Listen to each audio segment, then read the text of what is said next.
हर कोई विशाल mega mart से खरीदारी करता है, लेकिन क्या आपको इसके शेयर भी खरीदने चाहिए? आइए जानते हैं कि क्या ये बड़ी रिटेल कंपनी एक छिपा हुआ मौका है या एक महंगा जाल। भारत के वैल्यू रिटेल मार्केट का एक सीधा सा वादा है, कीमत को लेकर सतर्क परिवारों को ज्यादा खर्च किए बिना ज्यादा सामान खरीदने में मदद करना। रिटेलर्स ऐसा सस्ते में सामान खरीदकर, अपने ब्रांड बेचकर, स्टोर को अच्छे से चलाकर और छोटे शहरों में अपना दायरा बढ़ाकर करते हैं। चुनौती तब आती है जब मजदूरी और सामान की लागत बढ़ती है, क्योंकि उनके ग्राहक कीमत बढ़ने पर बहुत संवेदनशील होते हैं। विशाल मेगा मार्ट के शेयर की कीमत एक मजबूत बिजनेस और ऊंचे वैल्यूएशन के बीच के टकराव को दिखाती है। अगस्त 2025 में स्टॉक 157.60 रुपये तक पहुंचा था, जिसके बाद इसमें 37.33% की गिरावट आई और यह 98.77 रुपये पर आ गया। तब से इसमें कुछ सुधार हुआ है और ये लगभग 105-110 रुपये के आसपास ट्रेड कर रहा है, लेकिन अभी भी यह अपनी कमाई के लगभग 56.2 गुना पर ट्रेड कर रहा है। इस गिरावट से कुछ उत्साह कम हुआ है, हालांकि वैल्यूएशन में अभी भी यह माना जा रहा है कि बिक्री, स्टोर और मुनाफे में जबरदस्त बढ़ोतरी होती रहेगी। किफायती, ओन ब्रांड्स पर आधारित रिटेल मॉडल विशाल मेगा मार्ट मुख्य रूप से मध्यम और निम्न मध्यम आय वाले परिवारों के लिए कपड़े, सामान्य सामान और एफएमसीजी उत्पादों के जरिए वैल्यू फोकस्ड रिटेल मॉडल चलाता है। इसकी सबसे बड़ी ताकत इसके प्राइवेट लेबल ब्रांड्स, अपने ब्रांड की बड़ी हिस्सेदारी है। वित्त वर्ष 2027 की पहली तिमाही Q1 FY27 में कुल बिक्री में इनकी हिस्सेदारी 75% से ज्यादा थी। प्रोडक्ट डिजाइन, सोर्सिंग और कीमत पर नियंत्रण रखकर कंपनी ऐसे उत्पाद पेश करती है जो अक्सर बड़े ब्रांड्स की तुलना में 30-50% सस्ते होते हैं। महंगाई के दौर में भी विशाल ने जरूरी उत्पादों की कीमतों में बढ़ोतरी को सीमित रखा और साथ ही सोर्सिंग की क्षमता बढ़ाई और लागत पर नियंत्रण रखा। इससे कंपनी को अपना वैल्यू प्रपोजिशन बनाए रखने और ग्राहकों का भरोसा मजबूत करने में मदद मिली। FY26 में ग्रोथ इंजन ने अच्छा काम किया। विशाल मेगा मार्ट ने FY26 में शानदार प्रदर्शन किया, जिससे उसकी ग्रोथ स्ट्रेटेजी की मजबूती का पता चलता है। रेवेन्यू 20.4% बढ़कर 12,906 करोड़ रुपए हो गया, जबकि पट 32.8% बढ़कर 839 करोड़ रुपए हो गया और मार्जिन सुधरकर 6.5% हो गया। कंपनी ने 105 नए स्टोर खोलकर अपना दायरा बढ़ाया, जिससे कुल स्टोर की संख्या 535 शहरों में 795 हो गई। इसमें दक्षिण भारत में बड़े पैमाने पर विस्तार भी शामिल है।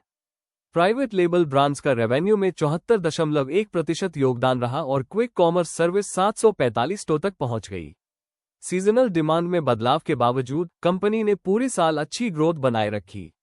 FY26 के आखिर में Q4 में रेवेन्यू में 22.2% और पट में 45.9% की ग्रोथ हुई, जो ग्राहकों की बढ़ती मांग को दिखाता है।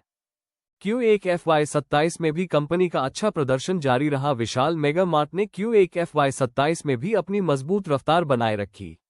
कंपनी का रेवेन्यू 18.7% बढ़कर 3,727 करोड़ रुपए हो गया और पट 25.6% बढ़कर 259 करोड़ रुपए हो गया।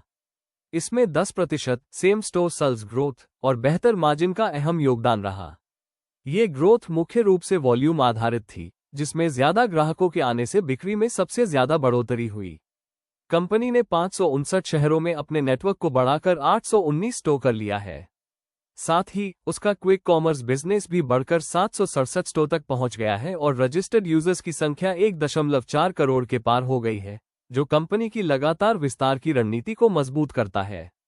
वैल्यू बनाए रखना महंगा होता जा रहा है। जबरदस्त ग्रोथ के बावजूद Q1 FY27 में विशाल मेगा मार्ट के लिए लागत का दबाव बढ़ता हुआ दिखा। कर्मचारियों पर होने वाला खर्च 25.3% बढ़ गया, जो रेवेन्यू ग्रोथ से ज्यादा था। ऐसा मिनिमम वेज, कम से कम वेतन बढ़ने की वजह से हुआ। वहीं ऑपरेटिंग कॉस्ट बढ़ने से मार्जिन में ज्यादा बढ़ोतरी नहीं हो पाए। हालांकि प्रमोशन पर कम खर्च करने से ग्रॉस मार्जिन में सुधार हुआ, लेकिन कंपनी ग्राहकों के लिए कीमतें कम रखने के लिए महंगाई का कुछ बोझ खुद उठा रही है। इसके अलावा पट ग्रोथ में अन्य आय, अदर इनकम का भी योगदान रहा। इसलिए भविष्य में निवेशकों के लिए कोर ऑपरेटिंग प्रॉफिटेबिलिटी एक अहम पैमाना होगा जिस पर नजर रखनी होगी। अगले विस्तार के चरण में कई पहलू शामिल हैं। विशाल मेगा मार्ट के विकास के अगले चरण में छोटे फॉर्मेट वाले स्टोर, दक्षिण और पश्चिम भारत में विस्तार, क्विक कॉमर्स, RFID टेक्नोलॉजी और वेयरहाउस ऑटोमेशन जैसी चीजें शामिल हैं।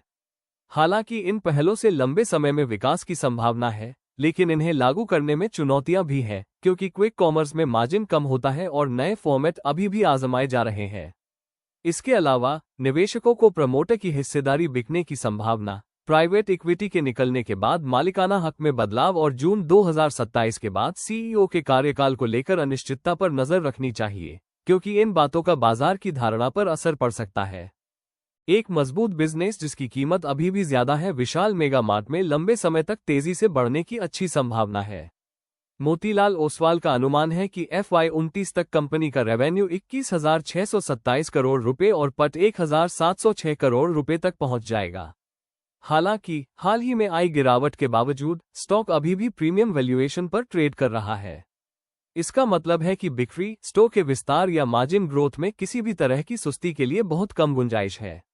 भले ही बिजनेस बुनियादी तौर पर मजबूत है, लेकिन मौजूदा वैल्यूएशन से पता चलता है कि उम्मीद के मुताबिक होने वाली ज्यादातर ग्रोथ पहले ही स्टॉक की कीमत में शामिल हो चुकी है।